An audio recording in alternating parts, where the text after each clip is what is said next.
Alright, so welcome back here, and I just made a video about the self-incorporated Visa card, and after I did so, I stumbled across something that was just released today.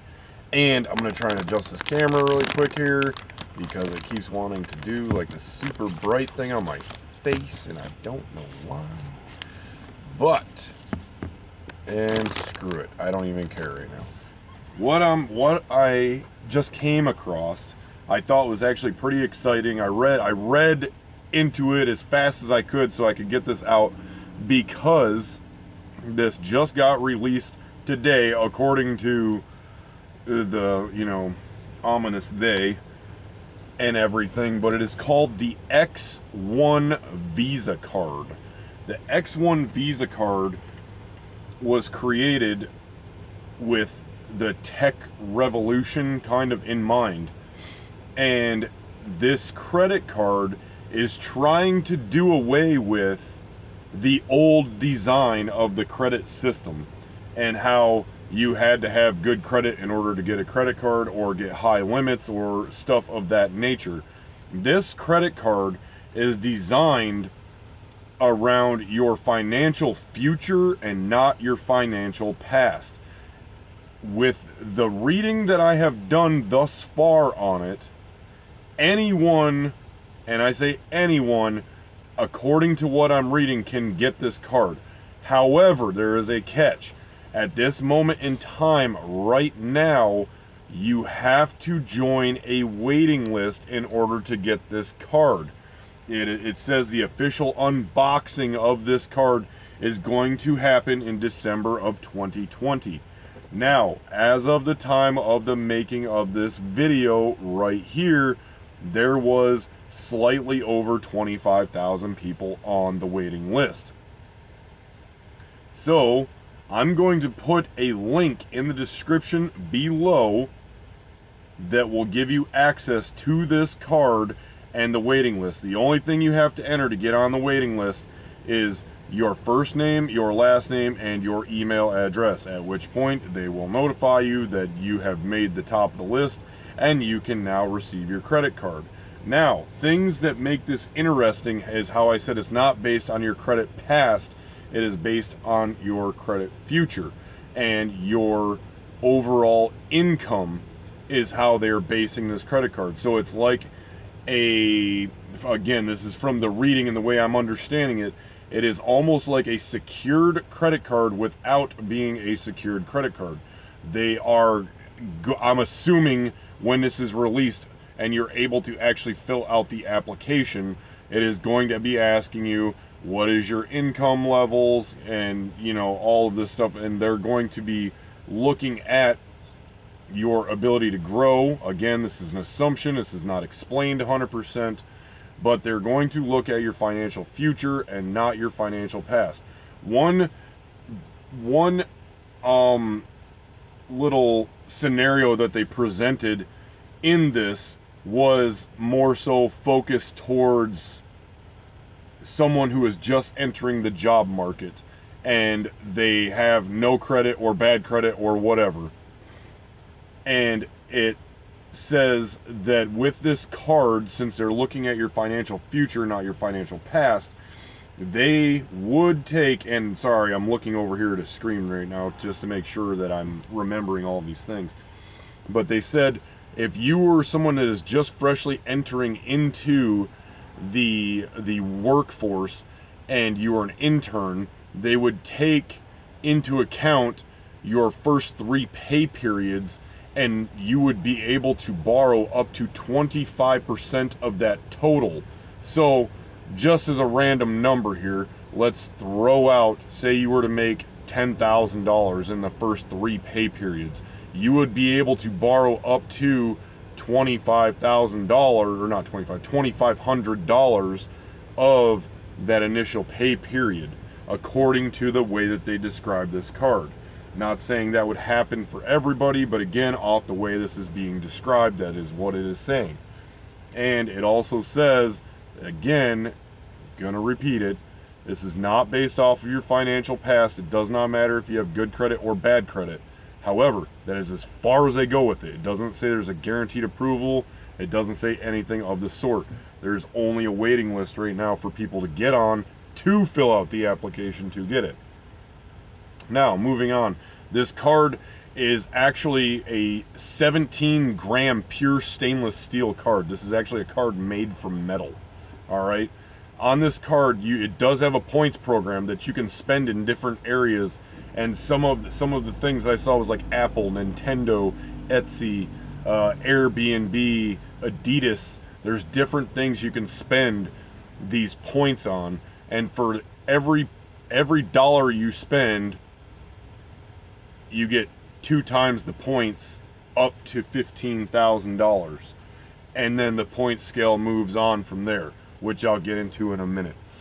This card also claims that it's going to be giving you on average 5 times higher the normal limit than what you would get anywhere else, because again, they are looking at your financial future, not your financial past. And there is 0 annual fee on this card. Now, other things with this card that I thought was actually pretty cool is that they are engaging the tech revolution and everything. And I thought this was very neat how, like, a lot of people do this. I do this. And sometimes it's worked out to my benefit, sometimes not. But most of the time, for anyone, it's not to your benefit. And that's when we sign up for those free trials, yet we don't ever actually intend on paying for those free trials once the free 30 days is up and everything. Now, with the X1 card, it actually gives you the ability on their platform to create I don't want to say fictitious, but a alternate virtual number for your credit card to take money from your account or not take money from your account, which essentially you sign up for a free subscription with a virtual number that you can create through them, but it has an expiration date attached to it. So when you create this number, you say it's got 30 days to expire, blah, blah, blah, blah, whatever. Doesn't matter. You can make it for like 1 day, according to what they're saying, and get this free subscription with this number that's going to expire tomorrow, just so you can get it. And then when they go to charge that out, they don't get anything. Because why? It's not that you're breaking any rules. You just decided to go around everything and get your free subscription and use it until it's done, and there you go. If you liked it, you can sign up with a legitimate number later on and actually pay for the service. Okay, now moving on from that, let's say that you did want that service and you did use your actual number, but 3 months down the road you decided, I no longer want the subscription. They have it set up in their app, their platform, whatever it might be, where everything is on a, like, you have a list. You just have a list of things on there. You can scroll through the list and then be like, oh, well, I don't want this one anymore. Click, boom, done. Just one click and it cancels that subscription for you. Really neat, really cool. I mean, not like it's super hard to do stuff like that, but then again, certain things are super hard to do. So they have one-click delete on all subscriptions, stuff like that. Another neat thing that they have right here is that in a way, they are kind of trying to be like a digital currency, like Bitcoin or Litecoin or something to that effect. And you will be able to spend your money off of this card anonymously without disclosing any of your information that we all know people like to sell to other people, so that way then you get robocalls and everything else. So that said, you get to spend your money anonymously and not get any more of these ridiculous freaking calls and stuff in the mail. Also a very neat feature. I like that. Okay, now going back into the limits again. I'm gonna read this to you, not necessarily verbatim, but the limits they say are completely rethought here. The X1 card offers credit limits up to 5 times higher than traditional credit cards. Higher limits mean that you can spend the same amount with lower utilization. So Getting a higher credit limit and then spending what you would normally spend keeps your credit utilization within check. Now, that doesn't mean you can go out there and max everything out. Obviously, if you know anything here about it, you can only use up to 30% of your credit before it starts dinging you. After 30%, you're going to start getting a high utilization alert, and it will bring your score down, trust me.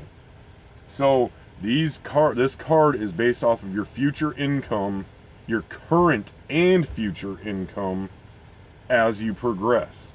Doesn't mean you're going to get high limits now, but they will keep you in mind if they see you progressing and changing jobs, actively engaging the workforce and market, being a responsible person. Okay? So it's easier for you to move up the ladder.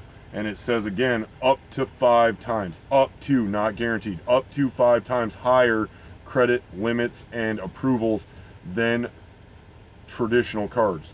And your increases come automatically. You don't have to apply for them. Also assume, though, that they do put in there that you will have the ability and option to apply for an increase if something changes.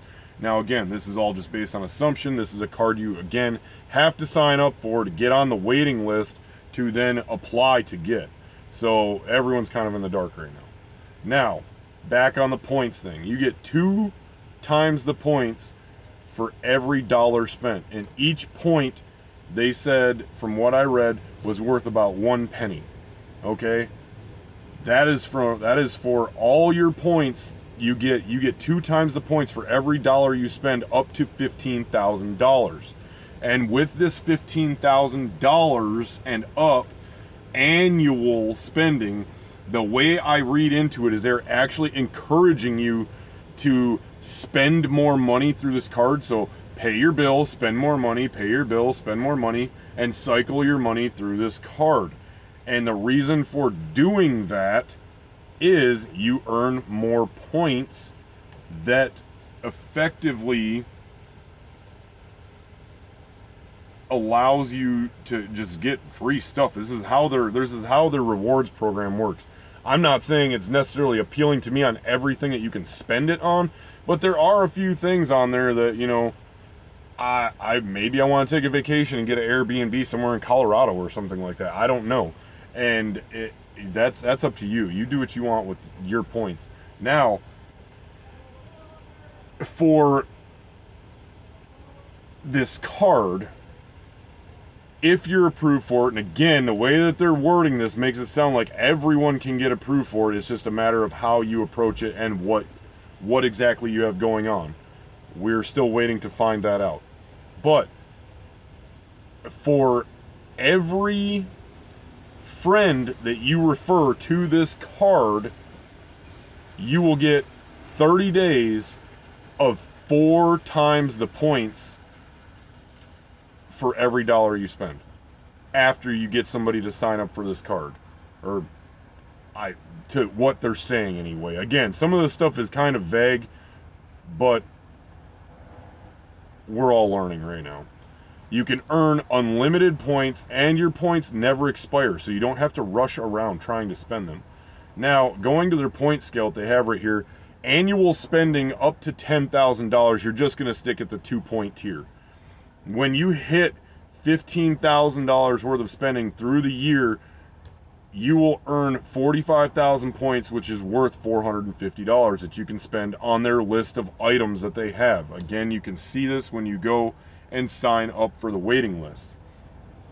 Once you hit $20,000 worth of annual spending, it actually activates, or wait, hold on. No, it's still on a 3-point tier, but at that point, you're getting ready to move up. And as far as points and stuff going, you have $600 worth of points to spend. Moving on to 25,000, 75,000 points, 30,000, 90,000 points. And, you know, they're just giving it, it's just a scale, a sliding scale here to kind of see what you would earn. And now we're moving into the, like some of the different things that you can use your points to redeem your points on. They got Airbnb, Nike, Alaska, Allbirds, Anthropology, Apple, oh my gosh, what here? Bose, Cannondale, Casper, Crate and Barrel, Delta, Etsy, Everlane, IKEA, Hotel Tonight, Masterclass, what else is got on here? Nintendo, Sephora, Supreme, Trek, Wayfair, Zipcar. There's so many different things on this list. You'd actually have to come in here and look and see what you like. But there are some big ones like Airbnb, Nike, Adidas, and Apple that are on here. That's interesting enough right there. And you can do in-app purchases with these points. Now, for the percentages and everything, it starts off at a 12.9 APR and up to a 19.9 APR. Okay, and that right there, it was already explained to be based on your credit worthiness. So if you've got better of a credit score, you're obviously going to have a lower percentage, and if it's a little bit worse of a credit score, you're going to be on the higher end. They do offer balance transfers. This is something that I am curious about myself, because if this card turns out to be something that I want, I can think of 3 credit cards right now that I am going to attempt to transfer over to this card, just because. And their balance transfer fee is 2%, which actually comes out to be the lowest balance transfer fee in its class. Now, one can assume what that means, and who knows? That might just be a fancy way of saying we have the lowest balance transfer for our class of card, and we're the only class, or we are the only one in the class. And finally, at the end here, we go ahead and we see that this card is going to be released in winter 2020. Didn't say actually December. I don't know where I got that from, but winter 2020. So technically that could be, pretty quick. But again, I read into this. I saw it pop up in my news feed. I thought it was a very interesting card, more so based off of the idea that this is recreating the credit, the way credit cards are approached and the way people are approached about getting a credit card. It didn't say guarantee approval. However, with everything that I'm reading, it very much is leaning towards the fact that anyone could get this card.